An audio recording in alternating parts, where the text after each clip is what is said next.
Hi Aris, welcome. So tingnan natin kung ano yung mensahe sa'yo. Thank you nga po pala sa mga nagsusubscribe, sa mga bumabalik. Maraming salamat po. So start na tayo Aris. Ano yung mensahe sa'yo sa love, career, payo sa'yo? Ayan. Tingnan natin. Give me the message for Aris.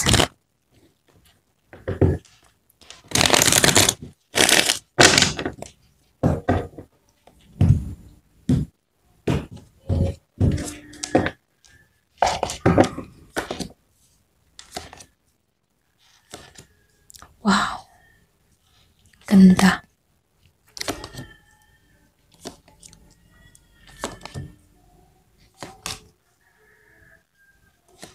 May konting challenge lang ha. Akong nakikita. Yan, okay? So, dito Aris, yung overall energy mo, matapos yung panahon ng hirap, kaguluhan, unti-unting nagiging malino na, at magiging magaan yung takbo ng buhay mo, okay? So, lumabas dito yung Five of Pentacles reverse, Five of Pentacles, Five of Wands reverse, Five of Pentacles reverse, Five of Wands reverse, and the Sun, okay? Upright. So, dito, nagpapakita to na ito yung senyales ng pagbangon muli sa pagkalugmok, habang dito sa Five of Wands ay tanda ng pag-iwas sa drama o gulo. Okay? So, napakagandang card dahil lumabas din ng The Sun upright. So, nagdala ka ng kasiyahan, liwanag at bagong sigla. Okay? So, dito, nakikitaan ko rin dito pagdating naman sa career mo, personal goal. Dahil lumabas ang The Hierophant dito, Knight of Sword reverse, okay? And the Hierophant reverse, meron din ditong Two of Wands reverse. Maaaring may pagkawala ng direksyon o pagkalito sa susunod na hakbang, okay?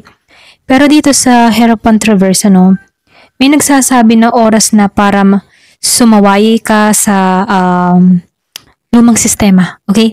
So dito, gumawa ka ng sarili mong paraan, pero may pag-iingat pa din. Huwag basta-basta magpadalos-dalos, dahil lumabas ang Knight of Swords reverse dito.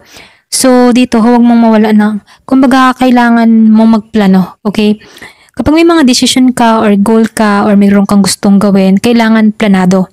So dito, kailangan mong ayusin muna yung isip mo bago ka kumilos, okay? So pagdating naman sa laban, nakitaan ko dito yung The Star reverse, Page of Wands upright, and the Emperor dito. So may sugat ka or pagod ka, yung mga tipong napagod ka sa iyong nakaraan. Kaya minsan nawawalan ka ng pag-asa pagdating sa love life, Kaya dito sa The Star reverse, lumalabas dito na pinapakita na unti-unti ka ng naghihilom sa nakaraan mo kasi lumabas din dito yung The Emperor upright. So dito, ipinapakita na unti-unti kang makakabalik sa control o kumpiyansa mo. Kung may karelasyon ka, ikaw yung kailangan magpakita ng maturity or direction, okay? So dito, kung single ka naman, may bagong taong paparating o fresh attraction. Kasi, nakikitaan ko dito, dapat mo matutunan muna yung leksyon dati, okay? Pwedeng meron ka pang mga issue sa nakaraan mo na kailangan mo matutunan kung paano alisan to, release yung mga lumang nakaraan bago tuluyan tong pumasok tong tao na to sa buhay mo, okay? So dito, yung pinakapayo sa'yo, dahil lumabas ang Four of Wands reverse, Temperance reverse, and the Five of Swords. Then lumabas pa rin tong Page of Swords reverse, okay? So ito, reverse. So dito, may tension o hindi pagkakaunawan sa paligid. Maaring selos, pride, o miscommunication. Pwedeng sa kaibigan, sa pamilya, sa kapitbahay, sa trabaho, okay? So, dito, may tension. Pwedeng dala na rin ng inggit, okay? So, dito sa Temperance, nakikitaan ko dito na ito yung nagsasabi na kailangan mong maging kalmado at balanse. Kasi dito, sa Five of Swords upright, nakikitaan ko dito na merong paalala na hindi lahat laban na I mean, laban na kailangan mong ipanalo. Ayan, pasensya na utal ako. Ipapanalo, okay? Kumbaga, halimbawa, nagugulan ka sa mga kapitbahay, sa trabaho, or sa kaibigan mo, or meron kang mga hindi nagugustuhan or environment na toxic, hindi mo kailangang ipaglaban ito, okay? So, pinaka magandang sandata nito ay tumahimik ka, kontrolin mo yung emotion mo, at palaguin mo yung sarili mo na nananahimik ka, okay? So, hindi mo kailangan na ipakita sa kanila yung mga achievements na nangyayari sa'yo, okay?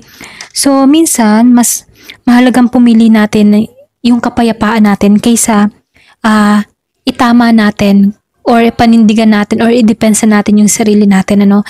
So, kahit idepensa mo yung sarili mo sa iba, lalo-lalo na kung wala ka namang kakampi, okay? So, mainam na manahimik at hayaan kang yung ba tipo na managana ng tahimik, okay? Kasi meron akong nakikitang naiinggit, nagsiselos. So, ito lang nakikita ko dito, ano? Yung iba sa inyo, hindi halos lahat sa part na to. So, nakikita ko rin dito sa page of Sir Rivers, ano? Iwasan mo yung mga chismis or impulsive message, okay? Lalo na sa mga online or text. Kasi hindi ito makakabuti para sa'yo. Dagdag stress lang to, okay? So, dito, ano yung buod na mensahe, no? Aries, galing ka sa gulo pero bumabalik ka sa liwanag. So, dito, piliin mo yung kapayapaan, maging matatag ka. Huwag hayaan yung mga pride o padalos-dalos na salita ang sumira sa iyong progress. So, mag-focus ka, panatilihin mo yung balanse mo, pag-iwas sa drama, at pag-control sa emotion mo. So, iwasan mo yung pagmamadali ng desisyon, pride o pakipagtalo, impulsive communication. So, ito lang yung payo sa'yo, okay? Ayan, hanggang dito na lang po. Thank you for watching. Love and peace.